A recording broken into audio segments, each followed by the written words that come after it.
This is my masterclass, lesson 24, how to play test less. So the idea is being able to get really good with a deck, but with a lot of less practice. You want to get, I mean, that's ultimately the point you want to get to. You know what I mean? It's hard to say you mastered something if you still gotta keep practicing all the time just to be good at something that you should already be good at. Once you get to it, right? Like you don't need to practice shuffling your deck every day to be good at shuffling. You don't need to, like what I'm trying to get at is the idea is like you don't need 100, 200, 300 hours worth of play testing to get the hang of a deck, to get good with it, to know the ins and outs of it. One thing is, if you build the deck yourself, that drastically reduces how much play testing you need, because you're the one who built the deck. You already know the combos, the synergies the cards have. You should know the effects of the cards because you should have read them all when you built the deck, right? And the list goes on and on of how to simplify things. Like, for example, in this opening hands. So one way to make it where you play test less is, going to untap, for example, start a match where you're the only one in the match, and then do a lot of test hands. Build your deck and then do a whole bunch of test hands, because the first most important thing is mulliganing. So then you have to get the hang of mulliganing, especially the deck that you're playing. Once you get good at mulliganing your deck that you're playing, that right there is like 80% of the duel. That's 80% of why you're gonna win, because you're already planned out what's going to be in your hand, right? Because you can manipulate what's in your hand by mulliganing. So, for example, I got this, which is an aggro deck. I definitely want that. Definitely want this. This works good. So what I'm going to do is give up 3 cards. Now, mathematically, I tend to always mulligan half my hand. Most people might not know that I tend to mulligan 3 cards on average from my hands. Sometimes less, sometimes a little bit more. It just depends. But I notice I always end up mulliganing just 3 cards. If anyone ever notices that from some of my gameplay videos, I shuffle the deck twice on untap, just to be safe, because I don't trust the algorithm, the shuffling algorithm for this. Draw 3. There you go. This is a relatively good hand, like really, really nice, like ridiculously nice. Not perfect, of course, not the perfect hand, but it's ridiculously nice. Obviously, this will be good energy. So let's do the life. Obviously, I'm not gonna play out a whole entire game. I'm just gonna, oops, wait, what's wrong? Oops, wait, I'm gonna showcase, just a little something. Right, obviously, we'll assume our opponent went first, so that means we went second because we want to be able to attack. So then we draw for our turn. Oh, damn, that's a really good card. That right there will combo so well with that. The problem is that I can't charge a Napa, because then I won't be able to do this thing.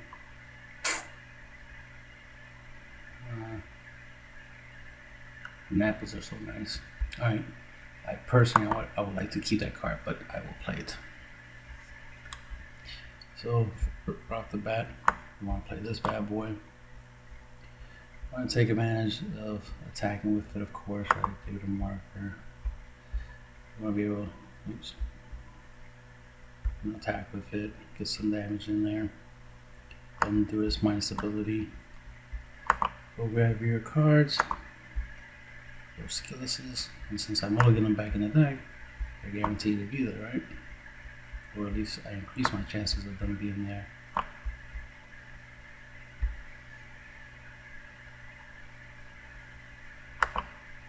and then shuffle twice the deck to be on the safe side. So now I got 2 more attackers. My opponent's still on their front side. They're still 10k. If their leader is Boma, then you know, then you know. And then of course, you know, swing with them, which should be 3 damage, which means my opponent should be at 5, which is when I can do. These are not telling anything, but anyway, essentially I attack it. I use the leader's ability to burst 2. So drop 2, burst 2. Yeah, well, it's been a while. Double checking. Choose 1 card in your life, add it to your hand. If your opponent has 5 or more, okay. That's what it is. So it's burst 2, take a life. Draw a card. It's been a while. I was thinking I had to draw cards. I know I don't draw a card for my deck. So I got the Piccolo and stuff. So I got some pretty good stuff here. So then my opponent gets burned. So my opponent should be at 4 life now. So that 4 life, they have the ability to awaken. And let's assume that I use Nappas on each of these attacks. So I should have 2 Nappas in play. I wasn't paying attention. I was like, oops, I'm supposed to be making sure I use the Nappas. Get the Nappas out there. Now I swing with the leader, right? Get another Nappa play. Boom, boom. Get another Nappa. Wait, yeah. It's irrelevant. I was gonna be like, oh yeah, do the Nappa play and then play this, but I can't play this. I have no energy for it. Get them out there. Boom, boom, boom, all the good stuff. And then of course I can swing with 1, combo a Nappa. So that's another 20 right there. Swinging with opponents. Do this. So there was multiple 20s, and then now I can take these 3, drop them, right? And so you get a pretty good idea of what you're capable of doing. So obviously we're trying to bring Belmont out there, get an extra 20k attacker out there. Swing with Belmont, super combo, you know, right, 30k. So that's why I would do that hand, and that right there was a lot of damage, and most of it was the first 3 damage were 10ks, and then the following damages were 20ks because the leader was 20, all the skillesses were 20 because of the Nappas. One of the Nappas was 20, and then now Belmont being 30 with this one. So that's 1. Let's see. So 3. So it was 3 leader effects, so that's 4 damage. Then these 2 start going in, so that's 6 damage.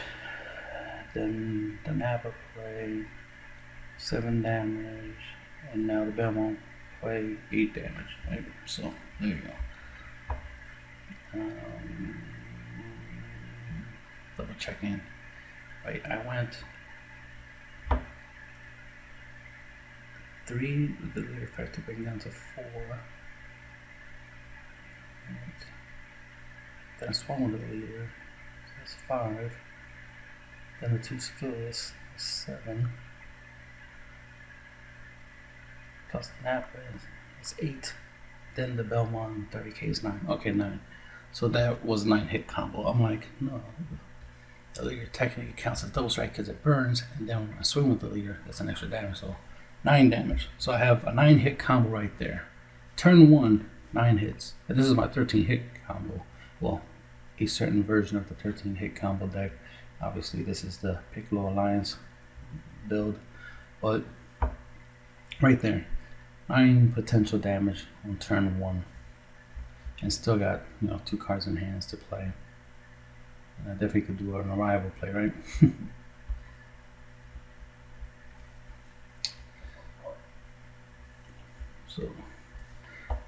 So I can see the potential in the deck just by doing this, and I can do a couple more.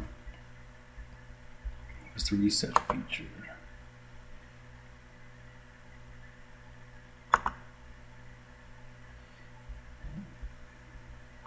mixed in deck. And then shuffle, do and draw a whole hand. And go from there. And then of course, that's if you're gonna actually play out. As you can see, I got some drums and stuff. Got some, like this is worth keeping. This is worth keeping. I keep one of him, and then these three are mulligans. I'll mulligan that, mulligan that, mulligan that. So you get the idea. You definitely want to go off and try to do. Let me see. Right here is 3 plus the leader 2. That's 5. This 6. If I get this, and of course, if I get this out, because once I trigger the leader, but I get this out. I said what? 4, 5, 6, 7, 8. So 8 potential damage right there. Again, 8 damage. Turn 1. Literally, just for 1 energy. 8 damage. This is why this is my main competitive deck, right? 8 damage, easy peasy. So since I have a strategy, and I'm getting the hang of mulligan. Of course, that's what you want to do, is get good at mulliganing. Then being able to figure out your matchups will be easier that way. If you're like most decks, you can easily beat them by just aggroing them.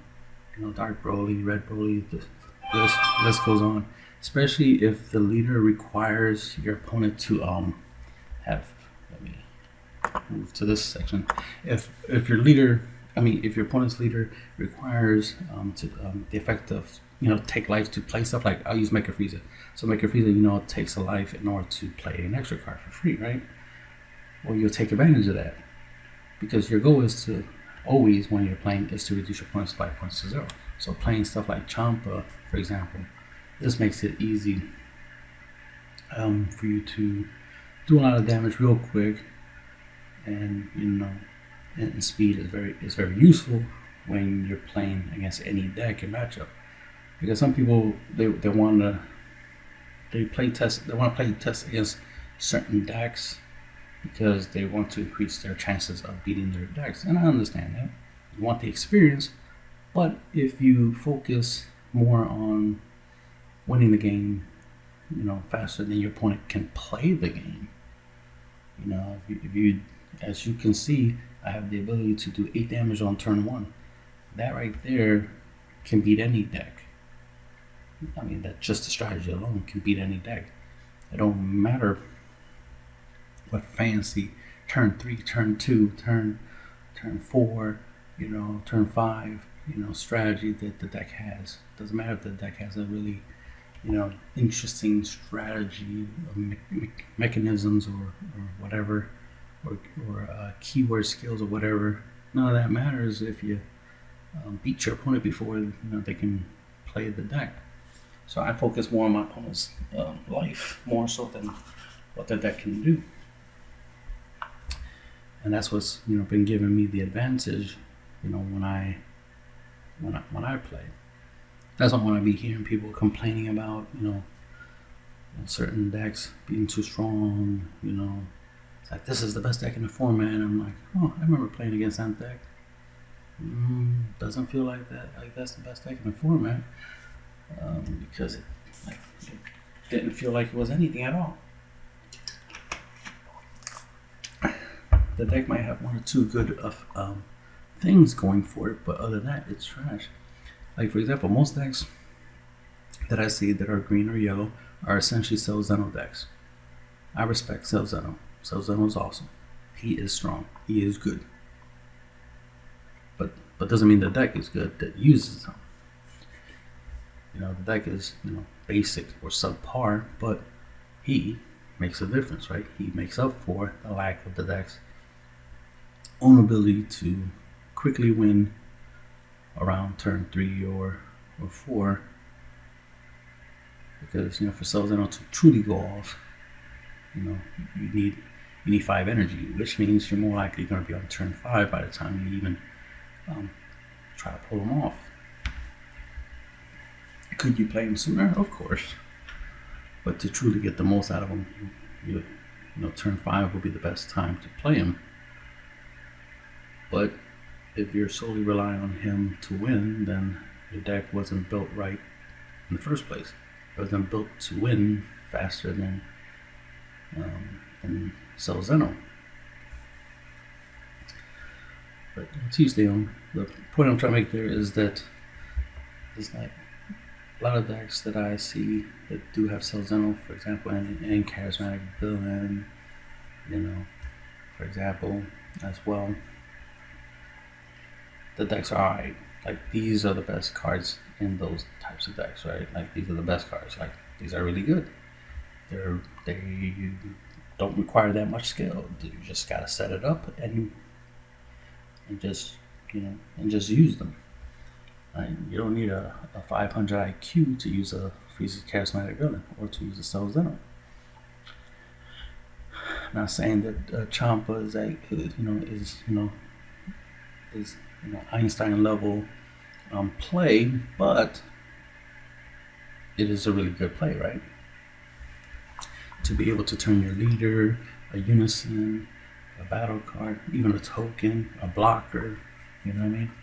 The ability to turn anything into a finisher, a game ender, the reason you win, it makes it a really good card.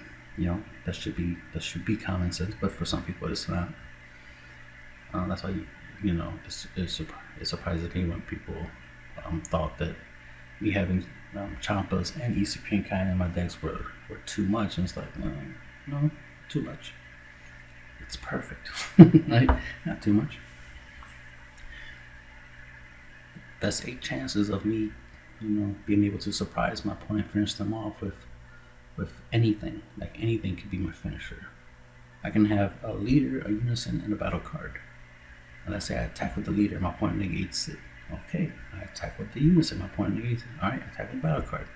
They say no combo. Bang, there, Champa, right? Easy Prinkai.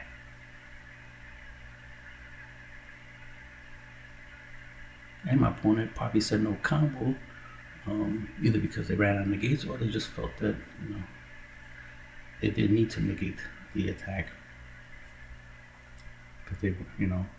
Because the attack wasn't already double strike. But once I surprised them with the Champa, right, bang, there's the double strike out of nowhere. That's a big deal. That is a advanced tactic, a really good play. Combining it with a MicroRecords Absorb, of course, creates a really powerful situation where you don't need a lot of skills. You just gotta make sure you can make MicroRecords Absorb really, really strong. Like, let me see, it's 5K, right? So if you have 10 cards out of play, that's 50K, so that makes them 80K. So let's go with that. Let's say you have 10 cards in your warp. Well, he'll be 80K power once he swings. You Champa, that make him 90K. Double strike. Even if your opponent has six super combos in their hands. Like, let's say they have 6 cards in hands and they have 6 super combos.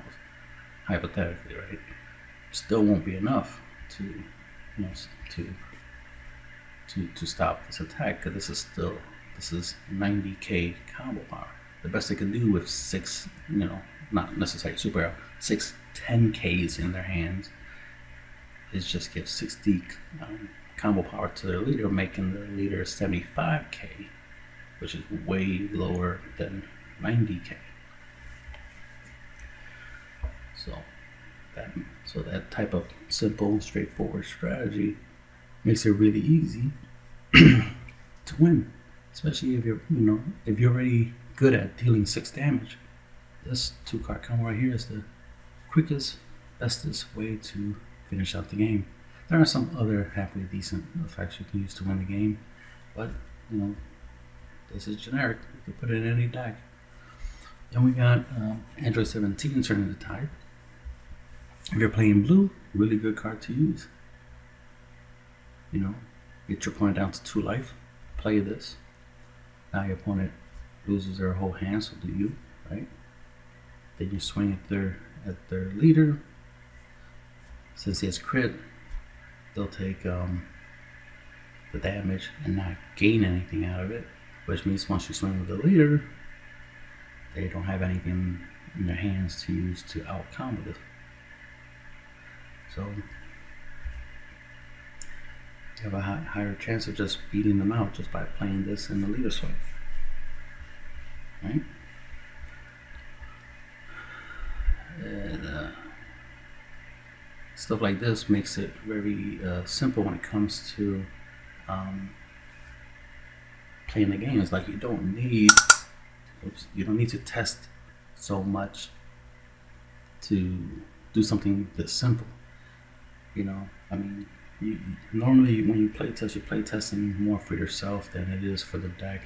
If you built the deck to have a strategy to do something as simple as just produce 7 energy and drop this bad boy, and your opponent has 2 life, you know, or even 1 life, it's, you know, it's way simple. Like, you don't need hours and hours of play testing just for that. You know, you have a win con. That's the whole point. Once you have a win con, you make sure your deck is balanced to increase your chances of getting the cards you need for the win con. Then you're good to go. So any deck that can ramp up to 7 energy, blue energy, is going to benefit greatly from Android 17, right? Any deck that can cheat out an Android or a Universe 7 or even a blue card. You never know. Someday soon we might have like a Zeno type thing, right? We might have we might have something that can, you know, evolve into this. You know, we might have a card that can play them out, kind of like a cell chain. Is what I was trying to say. Or let's see. You get the idea. There's going to be some way to try to cheat them out, and it makes it easy to play the game. Charismatic Villain, again, it's just a really good card. You know, just play a Unison. Make sure the Unison has 2 more markers, and there you go. Just for free, you can play this card and get rid of something problematic.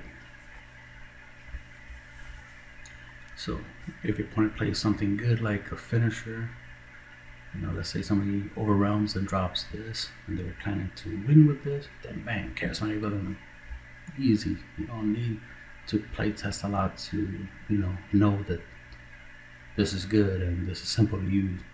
Notice the card says 7 or less. This is a 7, so easy, not rocket science. But again, people want to play test. I'm not against it. I'm just saying that you can simplify your play testing, simplify your skills, right? Your knowledge by playing cards that make things simpler. Things that is like,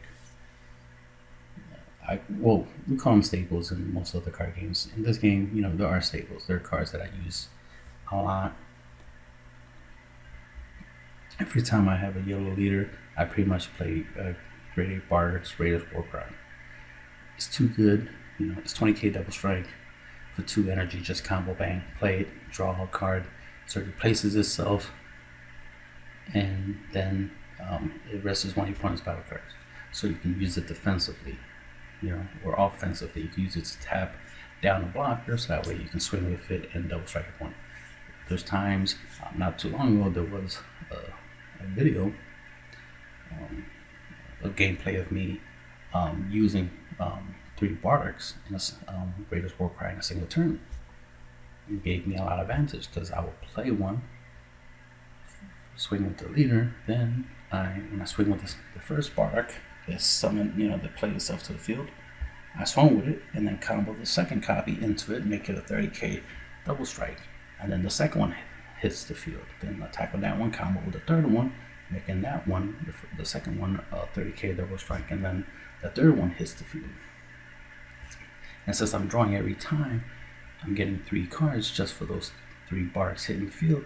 That adds to my hand size, so when I attack with the third Bardic, I can dump my hand into that attack and have a higher chance of making his attack higher than 30k double strike and finishing my opponent off.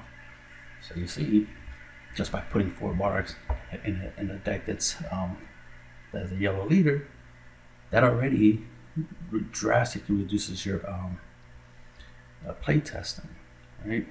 Or your need for play testing is what I'm really trying to say. Your need for play testing, because this, this should already be simple enough that you don't need hours and hours of play testing just to use Bardic Raiders Warcry. Just one, and use it in a duel. But if you get multiple copies, it should be relatively easy to use them together in combination and have the advantage against your opponent. Using stuff like March of the Great Apes or anything similar to this that can get you multiple battle cards out makes battling real easy, makes the game easy. So you could literally play 4 March of the Great Apes, 4 Bardic Raiders Warcry. So anytime you have 2 Bardics in hand and you have March of the Great Apes, you can play them together as a combo, right? You play this and then drop 2 of these. This will draw you 2 cards, and then these 2 will draw you 2 more cards, and that's 4 cards on top of the fact that you played 3 cards. You played 3 cards, and you replace them with 4 cards,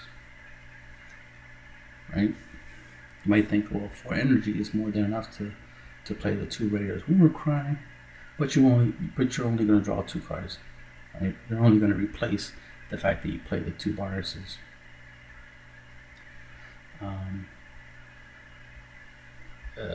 And that's but March of Greats will give you more energy, more draw. But let's say you're in a situation where your opponent has an effect that prevents you from being able to combo, right? Be able to play the Bardics through its own effect. Maybe something says you can't activate the auto of a battle card that you played this turn. Right, then trying to use them to combo and trying to play them and stuff like that. Or let's just say you couldn't combo them. Let's say something says you couldn't combo them, or your opponent has a way to, when you do combo, send it from your combo area to the drop area. So that means they'll never hit the field. Then you play March of the Great Apes to bypass that. That's what I'm trying to get at, right? So that's why playing 4 of these and the 4 of these in the same deck just makes life so much easier, because then you have options. And again, you don't have to play test a lot to, get the synergy. Then throw in Flying Nimbuses.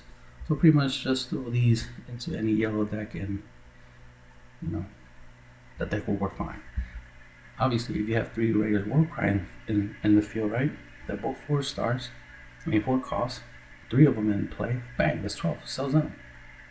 So just by putting these cards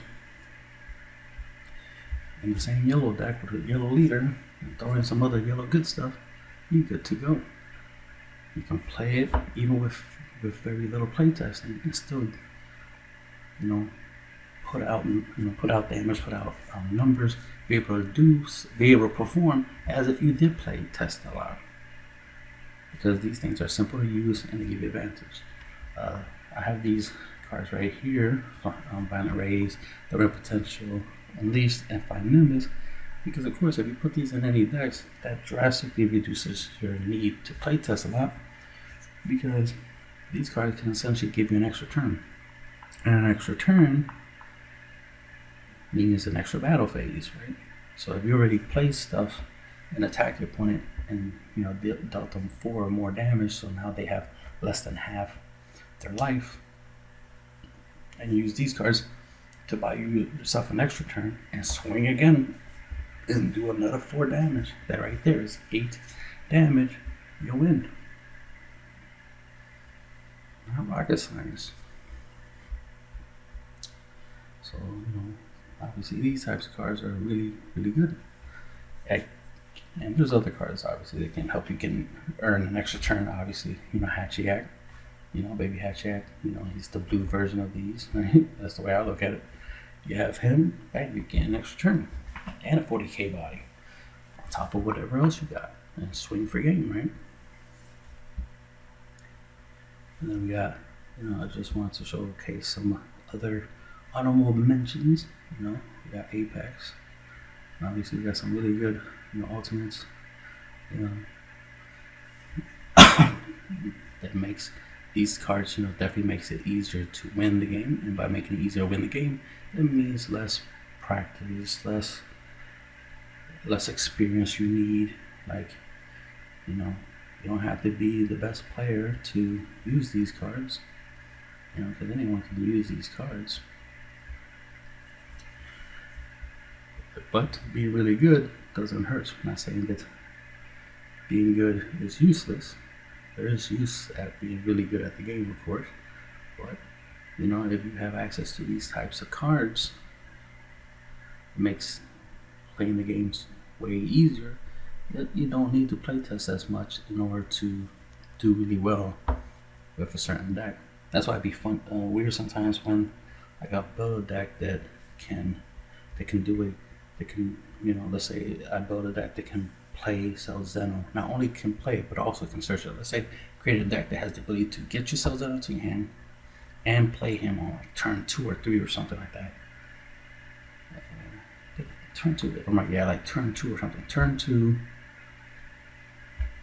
and in a guaranteed way of adding him to the hand. People still be like, that deck can't be that good. How can it not be good? Oh, well, did you play tested? Like, how many decks do you beat?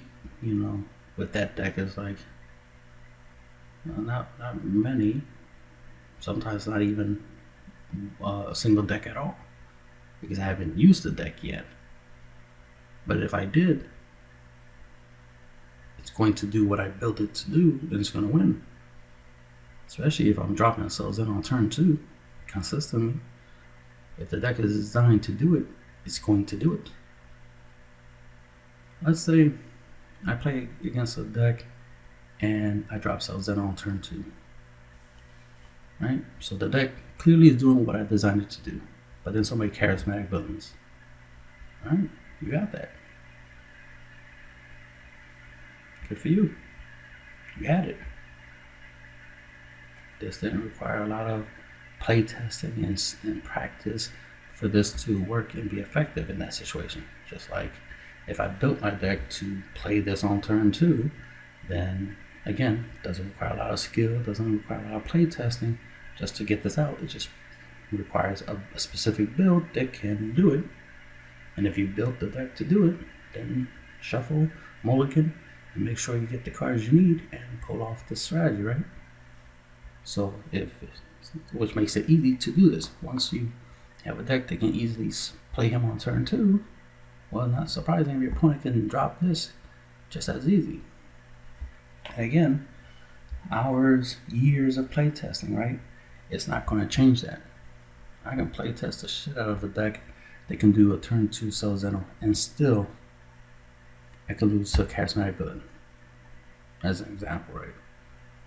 Or even to, you know, get stopped by a violent raise or flying nimbus or just any negate. And then my opponent does a clapback. Right? So playtest as much as you want. I'm just saying that you don't need to playtest a lot in order to have a deck fine-tuned.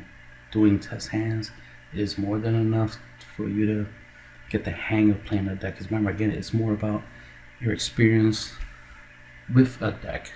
You know, shuffling, mulliganing, you know, making decisions, you know, seeing the synergy of, among cards, like how I was pointing out the synergies with the Bardics and stuff. You know, that kind of stuff. Like once you think about it, just even thinking of matchups in your head, like if I went up against this deck, what cards would I need in my hand against that deck? And of course you'll be thinking of the deck you're playing. So the deck you're playing, you already know what's in it.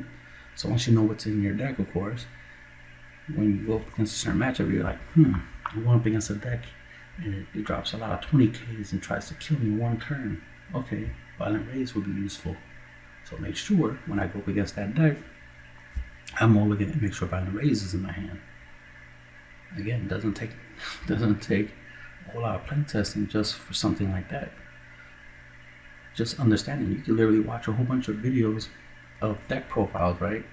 Of popular decks, you know, meta decks. And that right there will be more than enough experience, more than enough knowledge for you to be like, okay, I know what I need to do to make my deck capable of competing with those decks. Like if you realize that, you know what, against a lot of decks you're going to go up against, Flying Nimbus will be useful.